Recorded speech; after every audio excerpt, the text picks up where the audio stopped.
Hello friends, Navratri के playlist में ये हमारा चौथा वीडियो है जिसमें चौथे दिन पूजी जाने वाली देवी के महत्व को दर्शाया गया है। सभी 9 देवियों की कथाओं और पूजा विधियों को जानने के लिए नीचे कमेंट बॉक्स पर दिए गए लिंक पर जानकारी जरूर देखें। नवरात्रि का चौथा दिन ब्रह्मांड की रचयिता माँ कुष्मांडा को समर्पित है। उनका नाम विभिन्न संस्कृत शब्दों से मिलकर बना है, जहाँ कु का अर्थ है छोटा, उष्मा का अर्थ है उष्मा और ऊर्जा, और अंडा का अर्थ है ब्रह्मांडीय अंडा। इस प्रकार कुष्मांडा का नाम का अर्थ है वह जो इस छोटे से ब्रह्मांडीय अंडे जिसे ब्रह्मांड कहा जाता है की रचयिता थी। कु का शब्द संख्या 1 का भी प्रतिनिधित्व करता है, इसलिए यह नाम भी दर्शाता है कि वह सभी ऊर्जा, प्रकाश और जीवन का आदि का अवतार है। माँ कुष्मांडा को अक्सर मुस्कुराती हुई देवी कहा जाता है क्योंकि उन्होंने अपनी हल्की सी मुस्कान से पूरे ब्रह्मांड की रचना की थी। माँ कुष्मांडा के 8 हाथ है, इसलिए उन्हें अष्टभुजा देवी के रूप में भी माना जाता है। वह त्रिशूल, चक्र, तलवार, अंकुश, गदा, धनुष, बाण व अमृत व रक्त से भरे 2 कलशों को धारण करती है। उनका एक हाथ सदैव अभय मुद्रा में रहता है, जिससे वह अपनी सभी भक्तों को आशीर्वाद देती है। वह सिंह पर सवार है जो धर्म का प्रतीक है। वह सूर्य के केंद्र में विराजमान है, सूर्य को दिशा प्रदान करती है और अपनी चमकदार मुस्कान से अज्ञान के अंधकार को दूर करती है। वह जगत प्रसूति है, वह माता जिन्होंने ब्रह्मांड को जन्म दिया, ऊर्जा प्रदान की और उनका पालन पोषण किया। जातक सुर पर विजय प्राप्त करने के बाद माली और सुमाली नामक 2 दुर्जय असुरों ने भगवान शिव की घोर तपस्या की थी। उनकी तपस्या इतनी गहन थी कि उनके शरीर से एक तेज चमक निकल रही थी। सूर्यदेव ने पृथ्वी पर इस बढ़ती हुई चमक को देखा। वे उत्सुक हो गए और सौरमंडल में अपनी सामान्य स्थिति को छोड़कर वे जांच के लिए निकल गए, जिससे अनजाने में ब्रह्मांड में गड़बड़ी पैदा हो गई।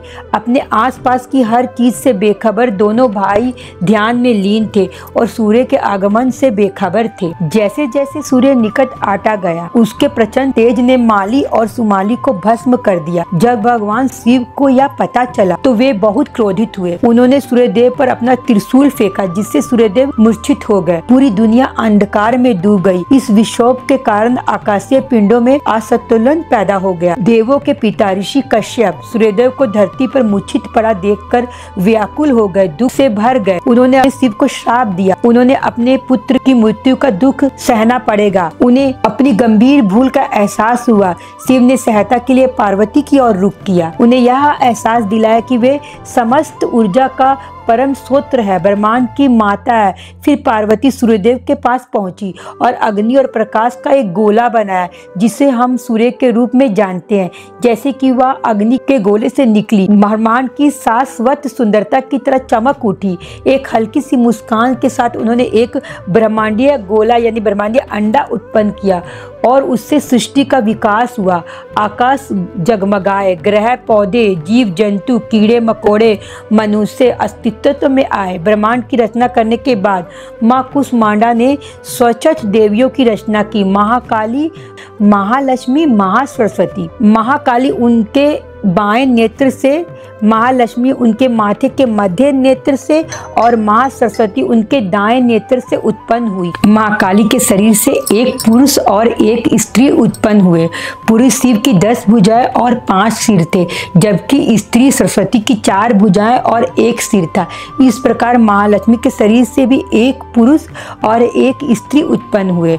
पुरुष ब्रह्मा की 4 भुजाएं और 4 सिर थे, जबकि स्त्री लक्ष्मी की 1 सिर और 4 भुजाएं थी। जब माँ कुष्मांडा ने महासरस्वती पर दृष्टि डाली तो उनके शरीर से एक पुरुष और एक स्त्री उत्पन्न हुए।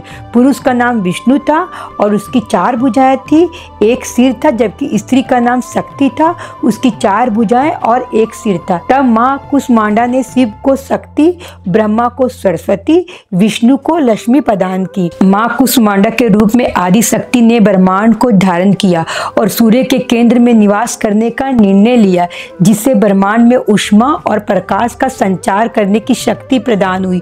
उनकी चमक सूर्य को शक्ति प्रदान करती है। वह और यह दीप्तिमान ऊर्जा उन्हें सूर्यमंडल में अंतवर्धिनी के रूप में जाना जाता है। सौरमंडल में उनकी उपस्थिति का संकेत देती है। देवी कुष्मांडा की पूजा करते समय पीले वस्त्र धारण करें और देवी को सुगंधित पीले चंदन के लेप से सजाएं। पवित्र मंत्र का जाप करते हुए देवी को प्रेम पूर्वक श्रद्धांजलि स्वरूप सिंदूर, जनेऊ, अक्षत्र और पान के पत्ते पर केसर का भोग अर्पित करें। दिव्य संबंध को और मजबूत करने के लिए दुर्गा सप्तशती या सिद्धि कुंजिका स्तोत्र का पाठ करें, जिससे आपको गहरा लाभ मिलेगा। चूँकि माँ कुष्मांडा के हृदय में पीले रंग का विशेष स्थान है, इसलिए अपनी भक्ति के दौरान उन्हें पीले वस्त्र, चमकीली चूड़ियाँ, स्वादिष्ट मिठाइयाँ, कमल भेंट करें। इससे अतिरिक्त देवी को मालपुए का भोग लगाने से भी सौभाग्य की प्राप्ति होती है और साधक पर कृपा बनी रहती है। तो फ्रेंड्स, आप बताइए कि मेरा माँ दुर्गा का चौथा रूप का वर्णन आपको कैसा लगा। अगर अच्छा लगा है तो कमेंट कीजिए, लाइक कीजिए, सब्सक्राइब कीजिए और मैं फिर आऊंगी आपको माँ दुर्गा का 5वें रूप का वर्णन के लिए। तो फ्रेंड्स, आपने देखा मेरे चौथे मतलब दुर्गा के चौथे रूप के वर्णन में कैसे ब्रह्मांड का जन्म हुआ, कैसे माँ कुष्मांडा ने ब्रह्मांड को जन्म दिया। तो मुझे लगता है कि ये एपिसोड आपको, दुर्गा वाला एपिसोड आपको जरूर अच्छा लगेगा। गाइस, आप 1 बाय 1 सारे एपिसोड देखिएगा, जिससे आपको स्टोरी पुष्प अच्छे से समझ आएगी। माँ दुर्गा के 1 से लेके 9 रूप का वर्णन बढ़िया से पता चलेगा। तो मैं फिर आती हूँ माँ दुर्गा का 5वां रूप के साथ। तब तक के लिए बाय फ्रेंड्स।